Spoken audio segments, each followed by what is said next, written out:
कुछ सालों पहले की बात है। एक गुरु और शिष्य जंगल से होते हुए अपने गांव जा रहे थे। चलते चलते अंधेरा काफ़ी हो चुका था। शिष्य ने अपने गुरु से कहा कि गुरुजी, रात काफ़ी हो चुकी है, अगर आप कहें तो आज की रात यहीं आसपास के किसी गांव में गुजार लें। गुरुजी ने कहा ठीक है, और वो पास ही के गांव में एक छोटे से घर के पास जाकर रुक गए। और घर के दरवाजे पर शिष्य ने आवाज़ लगाई तो उस घर से एक आदमी बाहर आया। तभी गुरुजी ने बोला, हम अपने गांव जा रहे थे, लेकिन काफ़ी रात होने की वजह से हमने इसी गांव में रुकने को सोचा है। क्या आज रात हम आपके यहाँ रुक सकते हैं? वो आदमी बोला, हाँ क्यों नहीं, आप दोनों अंदर आ जाइए। अब जैसे ही गुरुजी अंदर गए, उन्होंने देखा कि उस आदमी के घर में बहुत ज़्यादा गरीबी थी। गुरुजी ने उस आदमी से पूछा कि आप क्या काम करते हो? वो आदमी बोला, मेरे पास बहुत सारी ज़मीन है। तो गुरुजी ने कहा, अगर तुम्हारे पास बहुत सारी ज़मीन है तो इस तरह से क्यों रह रहे हो?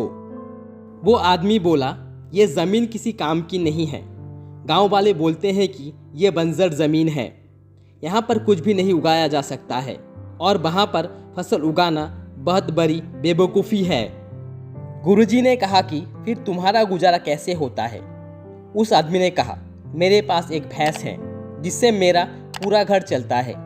ये सुनने के बाद गुरुजी सो जाते हैं, और रात में जब सब लोग सो रहे होते हैं तब गुरुजी अपने शिष्य को उठाते हैं और उस गरीब आदमी के भैंस लेकर अपने गांव चले जाते हैं। तो शिष्य ने अपने गुरु से पूछा, हे गुरुजी, कहीं आप ये गलत तो नहीं कर रहे हैं?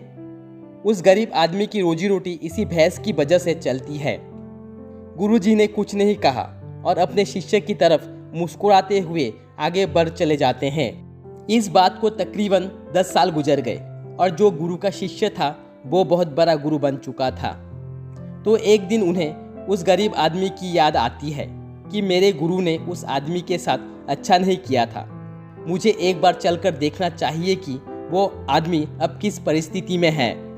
वो शिष्य उस गांव की तरफ जाता है, और वहाँ जैसे ही पहुँचता है तो वो देखता है कि जहाँ पर उस गरीब आदमी का झोपड़ा था, वहाँ पर अब एक बड़ा ही आलीशान महल बन चुका है, और उस झोपड़े के बाहर जो बंजर ज़मीन थी उस पर फल और फूलों के बगीचे लगे हुए थे। तभी ऊपर से उस घर का मालिक आता है। शिष्य उस आदमी को पहचान लेता है और उस आदमी को बोलता है, तुमने मुझे पहचाना? मैं अपने गुरुजी के साथ आया था, हम एक रात के लिए आपके यहाँ रुके भी थे। वो आदमी उसे पहचान लेता है और मायूसी से बोलता है, हाँ कैसे भूल सकता हूँ उस दिन को। आप लोग तो बिना बताए ही चले गए, पर उस दिन ना जाने क्या हुआ। जो मेरी भैंस थी ना जाने कहाँ चली गई और आज तक नहीं लौटी। कुछ दिनों तक तो मुझे समझ नहीं आया कि क्या करना चाहिए और क्या नहीं, लेकिन जीने के लिए मुझे कुछ ना कुछ तो करना ही था। तो कुछ दिन मैंने मेहनत मजदूरी करके कुछ पैसे इकट्ठे किए, और उन पैसों से मैंने अपने खेतों में फसल उगाई। आखिर में मुझे अपनी मेहनत का फल मिला, और आज मैं इस गांव का सबसे बड़ा और सबसे अमीर आदमी बन चुका हूँ। ये सब सुनकर वो शिष्य बोला, लेकिन ये काम तो आप पहले भी कर सकते थे। आदमी बोला, कर सकता था, लेकिन तब मेरी ज़िंदगी बिना मेहनत के ही चल रही थी।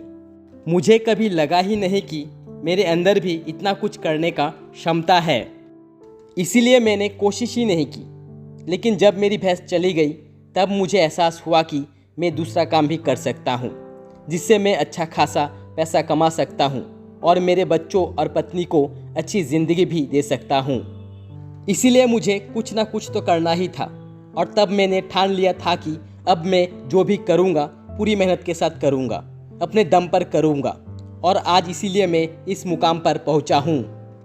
ये सुनने के बाद शिष्य के आंखों में अपने गुरुजी के लिए आंसू आ गए, और उसे अब वो बात समझ आ गई थी कि क्यों गुरुजी ने इस आदमी की भैंस चुराई थी। दोस्तों, आप भी सोचिए, कहीं आपकी ज़िंदगी में भी कोई ऐसा भैंस तो नहीं है जो आपको एक बेहतर ज़िंदगी जीने से रोक रही है? उस भैंस ने कहीं आपको बांध कर तो नहीं रखा है? अगर आपको लगे कि ऐसा है तो आगे बढ़िए, हिम्मत करिए और अपनी रस्सी को काटिए और आज़ाद हो जाइए। जो आपके पास है उसे खोने का डर मत पालिए, क्योंकि आपके पास खोने के लिए बहुत ही कम चीज़ें हैं। पर सोचिए, अगर आप कामयाब हो जाएंगे तो पाने के लिए पूरी दुनिया आपके पास है। तो जाइए और उसे पाकर दिखाइए और अपनी ज़िंदगी को एक सफल ज़िंदगी बनाइए। दोस्तों, इस कहानी से हमें ये सीख मिलती है कि हमारे अंदर ऐसे बहुत से टैलेंट छुपे हुए हैं, लेकिन हमें कोई ना कोई चीज़ रोके रखती है। और वो चीज़ आपके परिवार वाले भी हो सकते हैं, आपकी जॉब भी हो सकती है, मतलब कुछ भी हो सकता है। तो देखिए, आपके पास भी तो भैंस की जैसी कोई दूसरी चीज़ नहीं है जिसने आपको आगे बढ़ने से रोक कर रखा है।